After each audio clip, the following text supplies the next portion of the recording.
श्री राधे राधे नमस्ते। ई रोपनी के गीत यह सुनत से कैसा लागता कमेंट बॉक्स में जरूर बताए सके। जब धान रोपाला ओमे के है पतर बला मुआ के पतर मुखाड़ावा सुंदर लाग सैया तुहरो चेहरावा सुंदर लाग सैया तुहरो चेहरावा सुंदर लाग सैया चले न जब सैया झर के रुमालिया उनका बहारेला लोगवा डगरिया उनकर बहारेला लोगवा डगरिया उनकर बहारेला पतर बला मुआ के सुंदर मुखाड़वा सुंदर लाग पिया के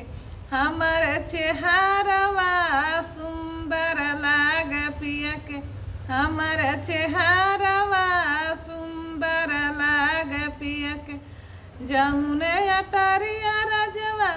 जन जे के हमरे झरन रुमालिया सिंहासन पोछलो गवा झरन रुमालिया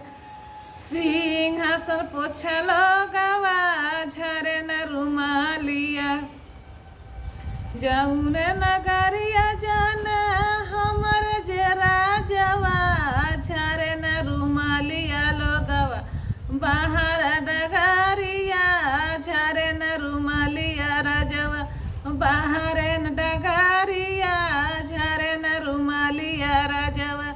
सुंदर पतर बला मुआ के सुंदर मुखाड़वा